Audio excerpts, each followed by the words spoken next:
Hello and welcome to the Success IQ podcast, the show for entrepreneurs who want to create and live an exceptional life. I'm your host, Jeff Nicholson, and this is episode 53.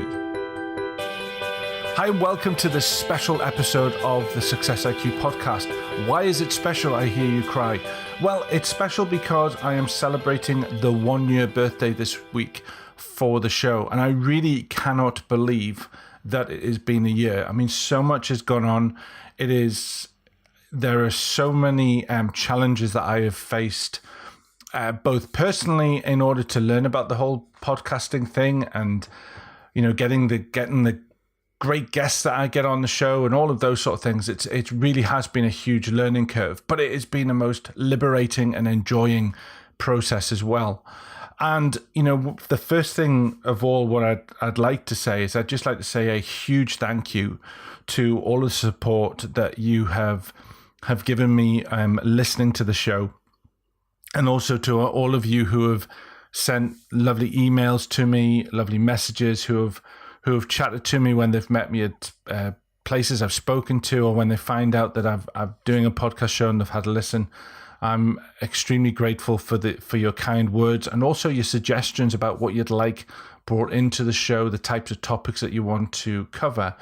It really is lovely having that feedback from you, and also saying about what bits that you really love about the show, and bits that you how they have really helped you in growing yourself and developing yourself, and some of the messages of some of the stories and challenges that you've faced, and how you feel that some of the content that is being shared within the program has helped you is it's truly humbling, and I'm extremely grateful for your courage in sharing that message. But what is amazing is that this show's been going 12 months. We have listeners from 49 different countries.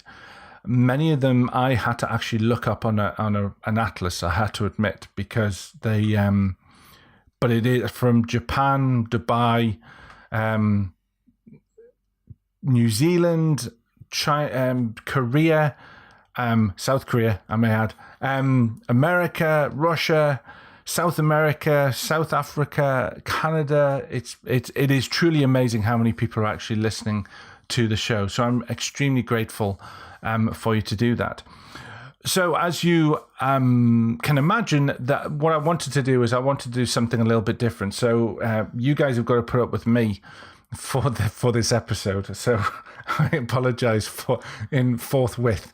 But the idea is what I want to do is I want to go through a couple of things. So first of all, I want to share with you the top episodes of the show, and to talk a little bit about that, and also share about some of the life lessons that I've been asked about, my favorite life lessons, and I want to share about that.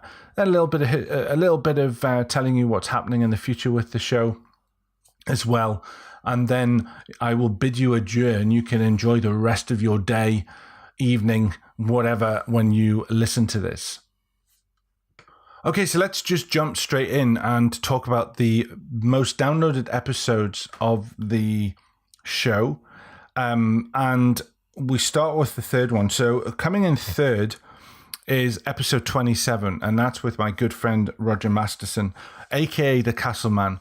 It was a really great episode when I had him, one, because he's a good friend of mine, and he has really helped me look at certain things and challenge myself to be more than I to step outside that comfort zone, which I so often talk about. He's been a huge help for me. He's also a guy that really gets me to look at having meetings in a different way. So, for example, we have our meetings when we meet. We meet probably every quarter, at least we try to. We have our meetings in the Yorkshire Dales, where we go for long walks in the amazing countryside. Most of the time it's dry. There's been a few times where it's absolutely poured, and that's been an experience in itself. But it's lovely to do that and look at doing them in a different way. And it certainly brought me to look at doing meetings in a different way as well, for a certain type of meeting. But he's how he would describe himself. He's a disruptor. And in the episode, we talked about the entrepreneur, the mindset that an entrepreneur needs to do, also the challenges that they have from a logistics point of view and getting things set up. And it was a really fantastic episode for him, and I'm so glad that he's got up to the top three, which he'll probably be absolutely stunned and blown away at. I'm not. In fact, there's an awful. To be absolutely honest, all of the episodes have been absolutely fantastic, but the statistics don't lie.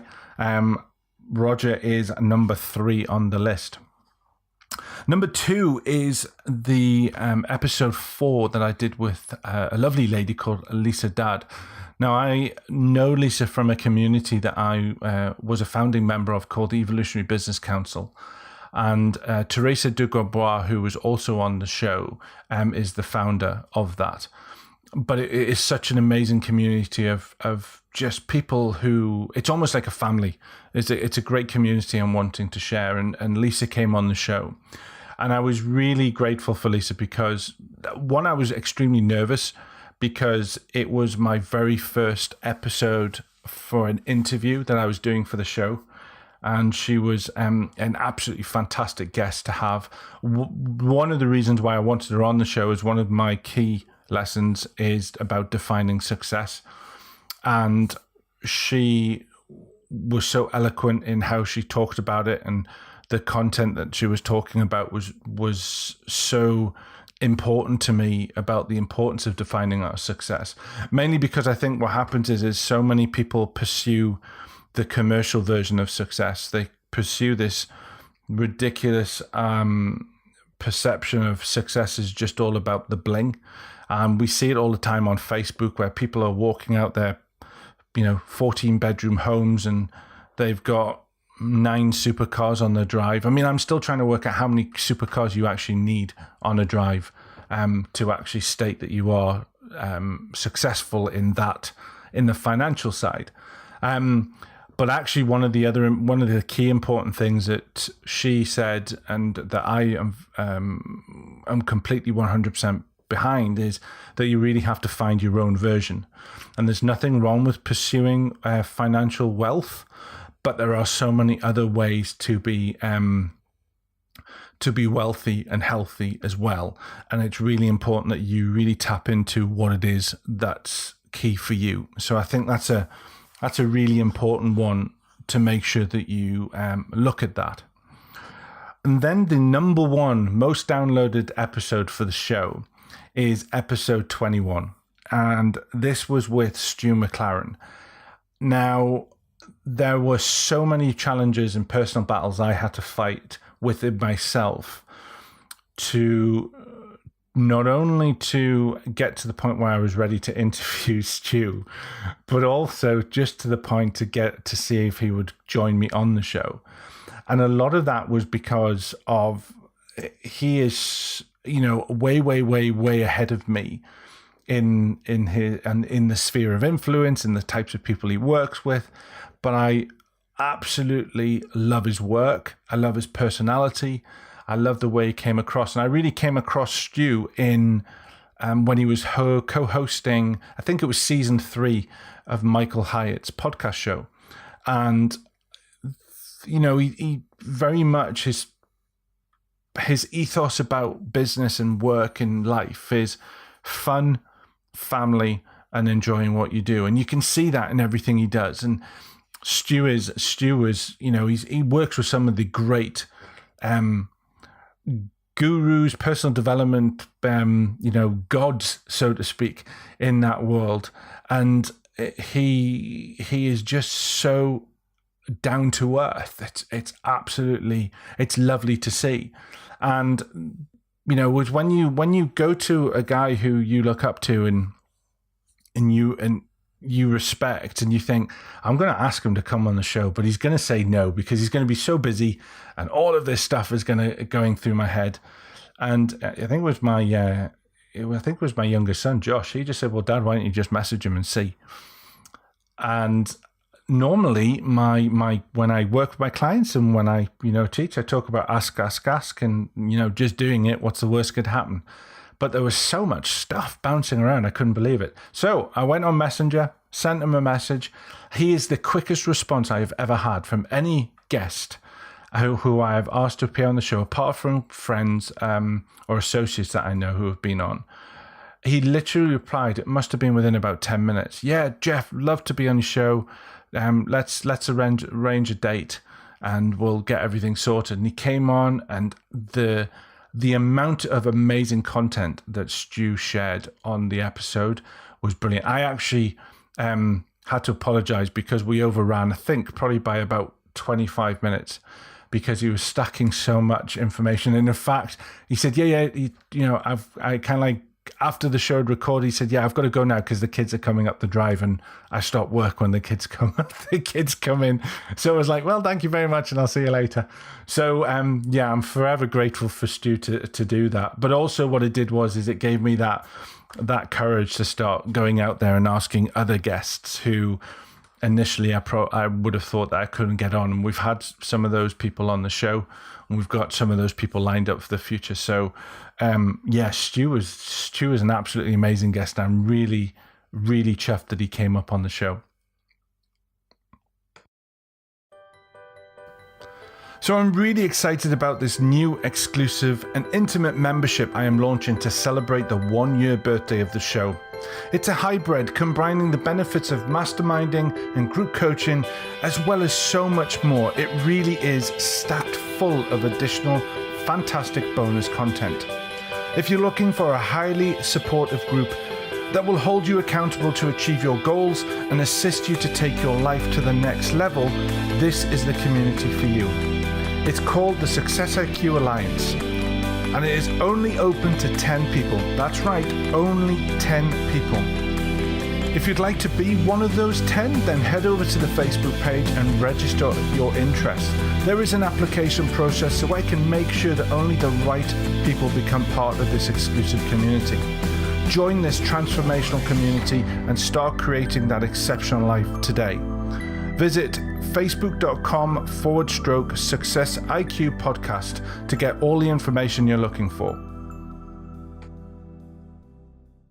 So one of the things that also keeps coming up, and people keep asking me if I meet them or if they hear an episode of the show and they talk about the life lessons, is how the life lessons have resonated with people, both as guests who have come back and said, but I love the life lesson part, but also from you guys, the audience, who have listened to it and you've shared some lovely stories, how it resonated with you, how it's made you think about things in a different way, all of those sort of things. And that really does humble me, because it means that I'm moving in the right direction. And it's really challenging because these were written for me, and everyone has a real powerful message and story behind it and backstory behind it that's made me sort of think of that as a lesson. But ultimately, the idea of these lessons was to create them as an internal lessons for my kids. So as my kids grew up, and I would eventually have written this in a book with the lessons, and it would be passed on to both of my children for I guess what I would love to think is words of wisdom from their dad, or as the generations grew from their granddad, the great-great-granddad, and it moved on. And each family would add their own life lessons to it. So it grew in its in the lessons and in the teachings. And that was really the idea of it.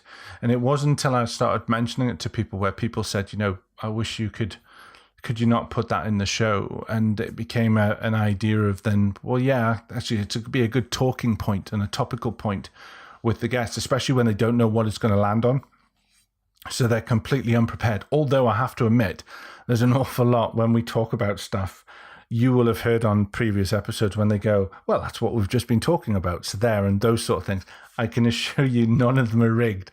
They just pick a number from 1 to 50 and whatever turns up shows up. So to go through these key lessons, I'm going to share with some of the important ones that I think is really crucial for you to look at. So number one is defining success, but we talked about that about Lisa's episode when we're talking about the top episodes. So that to me is one of the key ones. You need to be able to identify what is going on, what it is you want, because once you understand that, once you have that clarity on what success means to you, you can then plan the goals, actions, and direction that you want to take your life in order for you to achieve that. So I think that's a real key one. The other one is embracing fear. You know, quite often when you're speaking to people, they're surprised, that they're frightened, that when it is that they want to do something that's, you know, maybe taking their business to a next level, or maybe, you know, following their passion, and yet they're doing something that really does, will take it to the next level, but they're frightened. And they seem to be surprised that they're frightened. And, you know, fear is natural. Fear is one of those things that is going to show up, mainly because you're doing something that's uncomfortable. And if you are taking, you know, that saying where life begins outside your comfort zone, anything that's uncomfortable can be terrifying, because it's doing something that you don't have the skill set for, you may not have the knowledge, you've got no idea of the results. All of those things are part and parcel of the development of your mindset, development of your personality. All of those things are part of that you are having to challenge on a day-to-day basis to create that person you want to be, that lifestyle that you want to live. And for me, it's when you experience that exceptional way of living, whatever that means to you. And I don't have a cast iron image of what that looks for each and every person. That's your own pursuit, your own, you know, it's your own canvas, and that's what you're supposed to do. You're supposed to paint that picture and how it shows up to you in your head. So, but it's you. What you have to understand is that fear is part of that process, and it's not about getting rid of the fear. It's about going through the fear, doing the thing that you need to do in order to change your life and create that positive impact. And the results will go to, you don't have to be frightened of that anymore because you've done it. But it's not about getting rid of fear. You know, this is where the courage comes into it, because to do anything that requires you to challenge yourself and step outside your comfort zone requires you to go through some fear. So whether that is you wanting to learn how to run a marathon, or whether it is that you are uncomfortable with your body image, but you want to go to the gym and work out to get fitter and healthier, you've got to break through some fear barriers. If you are wanting to start your own business and move from corporate to the entrepreneur itch, so to speak, that's going to take an awful lot of fear. It's going to take fear for you to maybe stand up and do a presentation in front of 100 people, maybe even 10 people. It's going to be frightening. But if you are wanting to develop and be better and achieve that level of success that you're looking for, because speaking to those people may make that, or going to the gym is going to give you that result, or learning to run the marathon is going to do that. All of those things is fear. And once you learn to break through that and go through that, and don't get me wrong, I have fear about things I try. I have fear still linked to my health issues that I've had because of my meningitis and my chronic fatigue. There are things that I am challenging on a day-to-day basis to overcome. But if I give in, I don't move. I become stagnant. I become static.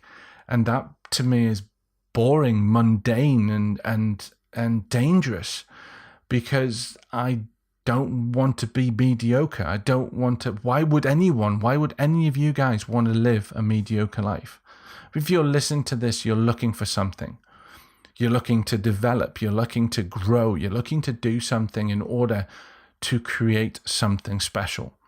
And that to me is the difference between those people who just accept fear and run away, and those people who turn head down and charge through it and go, well, okay, that's what it is. So that's why I feel that is a really important lesson that you need, that I've learned anyway, and that I think is important. One of the other ones is number 3 is starting your day right. And this is when we talk about the habits. And, you know, I wrote a blog about it, about, you know, a 5-minute habit that can change your life forever. And I really do believe that. It doesn't take 5 minutes when you first start. Granted, it's a bit of a development phase. But once you start getting into that, then there is nothing to me more important than making sure that you start the day right, however it is. It is, for me, it's about getting myself into the most positive state of mind that I possibly can. And, don't get me wrong, it can irritate the hell out of my kids, my wife, when I'm so positive. But that's just the way I need to deal with things. I need to be. That's not to say I acknowledge that things don't always go my way, and that, I know from my own personal experience, I can sink into that depressive state very easily. But I've got to manage that. And managing that means that I've got to get into that positive state as much as possible. So my morning routine very much helps me do that. So the first thing is gratitude, practicing 3 forms of gratitude every single day, and making sure when I first did it, I would look at the big things. So I love my wife, I love my kids, I'm grateful for them, I'm grateful for my family, I'm grateful for having a roof over my head, I'm grateful for having been able to have fresh water, all of those sort of things that are actually easy to feel, but there was no real meaning behind it in some ways because they were easy. And one of the things that you need to do when you practice gratitude is to start really, digging deep, to think about getting that gray matter working, to think about, well, what is it that I'm actually grateful for? Because the idea is that the simpler you go, the easier it is to identify. So I use the 5-minute journal. I actually use 2 systems. I use the 5-minute journal because it's on my phone, and I can record that, and I can always keep reviewing it when I am wherever I am. But also I use the Best Self journal as well because I love the commitment I have to make to taking the time out and writing it in the book. But that generally stays at home. But then I just copy the stuff over to my 5-minute journal. It's long-winded, but it just works right for me. And at the end of the day, any strategies that I talk about, any strategies that I teach, sometimes we've got to tweak them slightly in order to fit our own personal styles and everything else. So that gratitude is so important, because when you can start, really being grateful for the sun on your skin, or the lovely damp air in the morning in an autumn, or the walking in the frosty morning and just feeling the cold breath on you, all of those sort of things you can find in any moment. You've just got, but it takes practice to get into looking at things that deep. So that's one of my routines. Another one's meditation. I'm a firm believer, and one of the things I realized that when I started to get well and started to recover was mindfulness. And mindfulness is a state of mind. Mindfulness really is a mindset. Meditation is a training system that not only obviously benefits of relaxing the body and everything else, but it teaches you to be more present. And one of the things I realized when I was starting my recovery is that the only time that you can control is the now. That's the only time you can take responsibility. You can decide how you want to feel. You can decide what actions you want to take, but that's only in that present moment. Too often we're worried about things that are going to happen in a fortnight, or happen tomorrow, and we're worried about what we said yesterday. And actually, what we said yesterday is done. How we deal with those things today is what matters, and what's happening in the future, realistically, to some extent, is having a plan and going for that future is fine, because it helps you plan those sort of stuff. But actually how you feel and act is relevant to each and every moment you are living. And that's what you really need to really focus on when you start doing it. So if you're feeling in a bad mood, ask yourself, how is it that I'm wanting to feel? What feelings do you want to feel? And then you can use all sorts of things like tapping into memories to help kick off the right physiology and to help you get into that right state, because the brain remembers. The mind is such an amazing tool, and we need to use that to its best ability. And then the final one is the mirror stuff. So I give myself a pep talk every single morning. I've done this since May the 9th, 2006. And it is where I face the mirror every single morning, and I have this pep talk. I say the same phrase over and over and over again. Now, the idea is that when I say it, I've got several things that I need to make sure. And it's one of the reasons why I do it in front of a mirror, because I can check if I am congruent when I look at my reflection. So first of all, it's posture.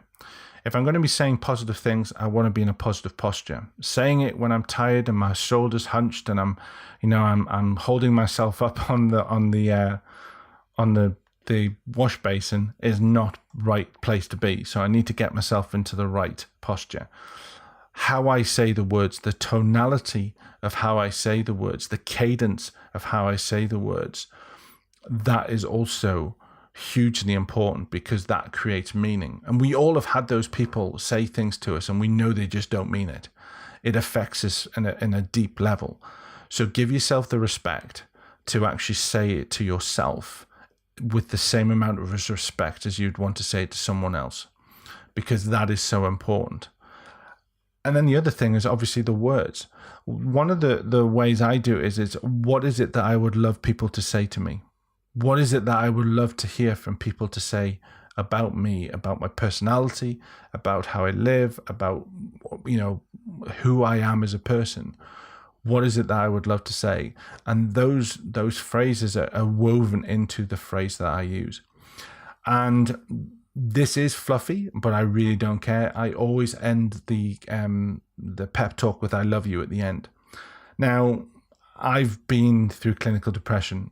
I've gone through that point where life wasn't worth living, and I left the house to go and commit suicide. So when I say I love you, I'm talking about from building a resilience, a self-esteem, and a confidence that allows me to be a better person and to accept who I am as a person and who I am as in the world. And that to me is very important. It takes a remarkable amount of courage to say I love you. It's a very difficult thing, but I challenge anyone to say it. And the more you say it, the better it feels. The first time I remember saying it, I just broke into tears because I didn't believe it. I thought it was the complete, utter BS. But I'm so much more better at it, and I do it all the time. Now, the golden rule is I don't leave that mirror until I've done it 3 times congruent and with meaning and conviction. And then I'm ready to get on with my day. And that is a strategy that I've used for many years. And it's really helped me with my confidence and self-esteem. Because when you are confident and you appreciate yourself, you are an unstoppable force. There's still things that you're going to learn. There's still mistakes you're going to make. But you come from a very, very different place. So for me, that's a really important one as well. And then finally, another real key one for me is making sure you've got the right people around you. And many, many books talk about this, but I am amazed with how many people, even, coaches and entrepreneurs who are, really conscious of their personal development and that sort of thing. I'm still amazed at how many people they have in their lives that are actually holding them back. Now, it's a hell of a lot more of a challenge when it's family members. But that's something that each and every one of us has to deal with in our own different ways, and that's fine. But you need to make sure that your inner circle, your support group that you have, whether that be a culmination of friends, relatives, family members, that is what associates, those sort of things, it is key. And one of the ways I do that, I've taken a long time to develop my inner circle. And what I do is I rate them. And unfortunately for my friends who are listening to this, yes, you have a rating. I rate them out of 10. And anyone that doesn't meet up to an 8 and above, they are not part of my inner circle. They're walking around the perimeter. I still think the world of them. I still respect them, but they are not part of my inner circle. And I'm okay with that. And it's not meant to be an insult to anyone. It's just that I have to be very careful with the people I surround myself with. And I do the same with my coaches and my mastermind. In fact, my coaches and my mastermind I rate at a high level. And if that's not a 9 and above, then I need to start looking for a new coach, or I need to start looking for a new mastermind group. So because my personal development, my personal support structure is so important to me. And when you start looking at that, because we all have those people that hold us back, they don't they're not doing the things that they said they were going to do and all of those sort of things. So I think that's a real crucial thing that you need to look at is making sure that you've got the right people in your team.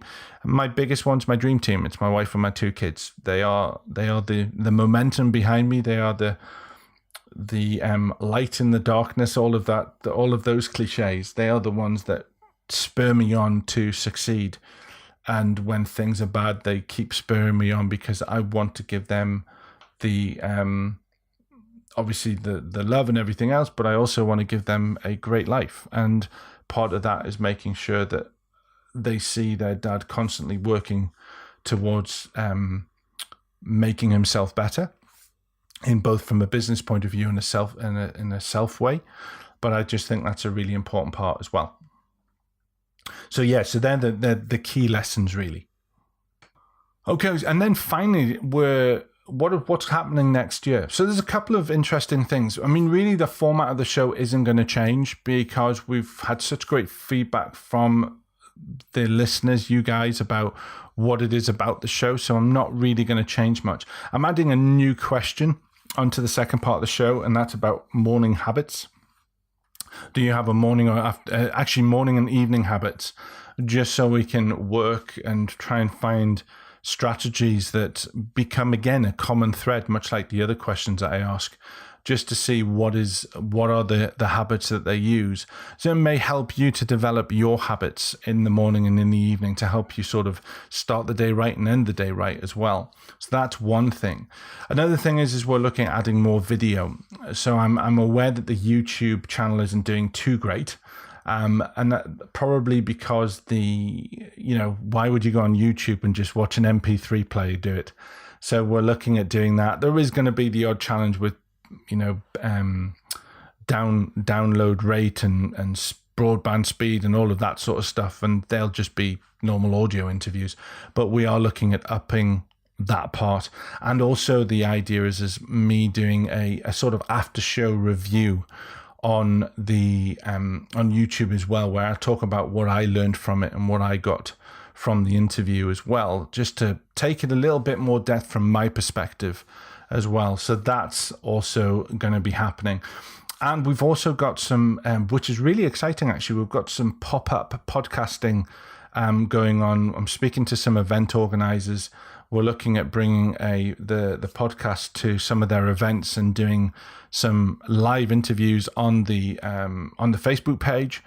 But what we'll be doing is we'll just be focusing on the second part of the show type questions, and again picking up those questions that really intrigue people about the challenges they face. What's their favorite book? Because as people who are wanting to develop that success IQ, you are looking at constantly developing, and finding new books to read that is going to help you are going to be extremely valuable to you. So that's something that's going on. I'm really looking forward to that. And also one of the efforts is to really crank up the effort on the Facebook page. I've not put the effort I should be putting on in that page, and I do apologize for that. But it would be great if you jumped over to the Success IQ Podcast Facebook page. Just look for Success IQ Podcast and like it, where you'll find all the latest information. We're going to start doing some more Facebook Lives on there as well, just to really get that momentum going and make it a great resource for people to get new things. So really that's everything that's going on. And I think finally, it's just to say, again, a huge thank you for your support. I know that time is precious, and you guys have got so many different things. In fact, I know some close friends of mine who listen to the show and enjoy the show. They listen to me at 2 speed. That must be extremely irritating, is all I can say. I mean, I hate my voice at normal speed, so God knows what it would be like at 2 speed. So, but they find it easier to listen to the content. So I'm not sure if that's a compliment to me or an insult to me because they don't like my voice at normal pace. But we'll deal with that in a whole when I next have a chat with them. You know who you are. But anyway, yeah, it's just a great, really thank you for your support. And just if you get the time, if you could also just jump over to the iTunes channel, and leave me a rating, leave me a review, because it really does help me build the audience. People look at the reviews and see if it's any good or not, and I'm trying to drive those reviews up as well. So again, just let me take this opportunity to wish you the greatest success. Thank you for joining me on my adventure. I'm really looking forward to the next 12 months with some great guests, including we've got Chris Ducker, we've got Nathan Hirsch, we've got some amazing people on the show. So take care, have an amazing week, and I'll speak to you soon.